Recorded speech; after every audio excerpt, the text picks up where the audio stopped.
As a kid growing up in the 2000s, the internet was a truly wonderful place. Message boards, fan sites, and early flash sites dominated my childhood.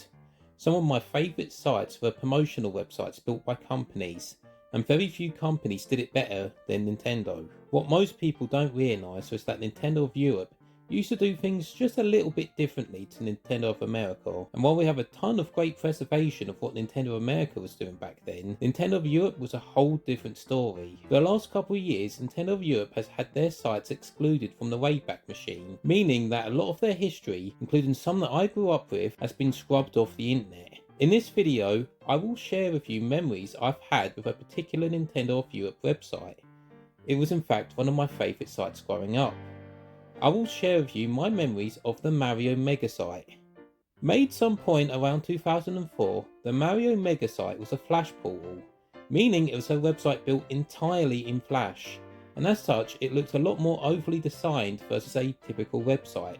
It was set up like a TV with a remote next to it that you would use to access channels, which was in effect just different sections of the site. Like a lot of Flash content, the Mario Megasite actually had a unique loading screen. It was a graphic of Mario sliding down a pole while a number percentage started going up right beside him. As the number reached 100, Mario would then slide off the screen. As the loading screen cuts off, you'd be introduced to a desk in a small room. A little animation of the camera moving closer to a retro looking TV would happen and the TV would turn on. "Welcome to the Mario Megasite!"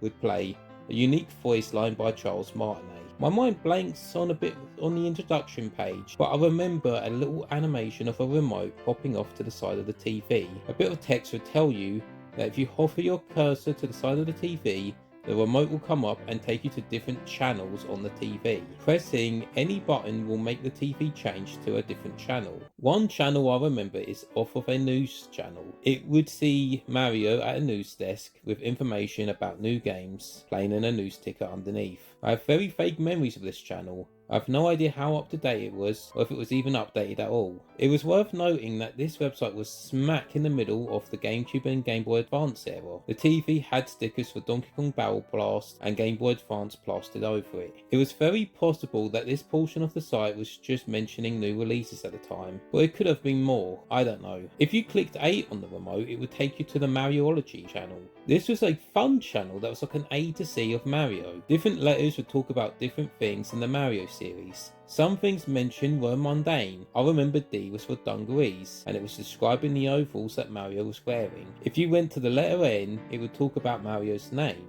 This website was one of the few official Nintendo sources to confirm that Mario's full name was Mario, something Nintendo would later disregard and hope to bury. Yoshi was also mentioned to be the name for every Yoshi in existence. Peach's name was mentioned as Princess Toadstool. One channel I have vivid memories about is an Atlas channel. It had a spinning globe with a bunch of locations around it. Clicking on a location would have that location come closer to the screen, and a description of that location would come up. Some places I remember being displayed on the map was the Mushroom Kingdom, the Bean Bean Kingdom from Mario & Luigi Superstar Saga, Roachport from Paper Mario The 1000-Year Door, Terrassa Land from Super Mario Land. One bizarre channel was Channel 0. This one might need some explaining. Old TVs in the UK and other European countries had what was known as a teletext. It was kind of like a web page that got sent via the airwaves and beamed into people's television sets.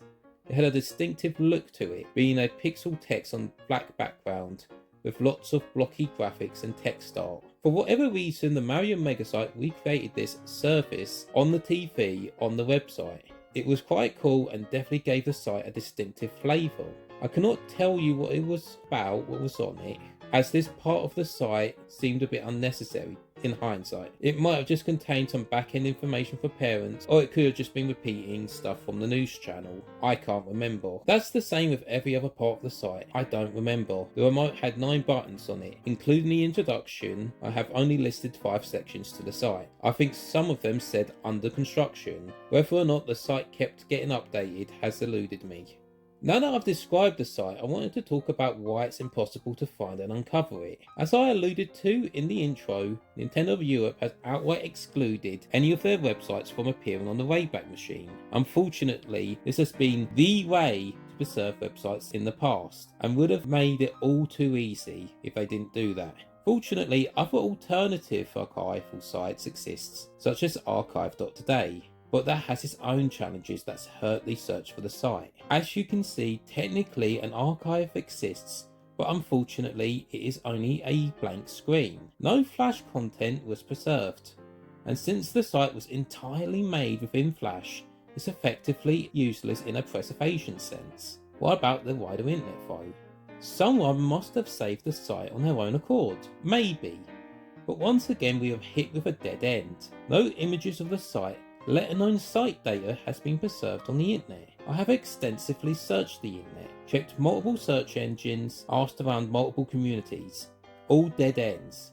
I was hoping that some preserved screenshot of the site would be available so I can show you what the website looked like. Unfortunately, all I can present you is recreations made from my own memory. Did this website exist? Am I making this website up? Well, fortunately, why I don't have any pictures to show, there have been other residue thanks to all other corners of the internet. Even Wikipedia at one point listed this website as a source. Remember the bit about Mario and Yoshi's names? Well, several sites linked to the Mario Megasite been citing this information.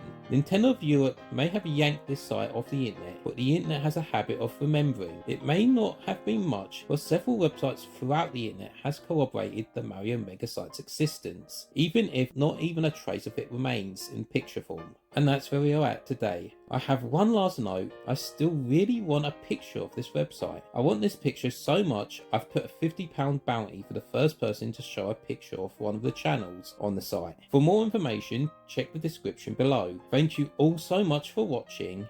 I'm not typically a YouTuber, but if you're interested, I have a pseudo Mimo account where I make little recreations of animations made in my DS. I hope you're interested and check it out.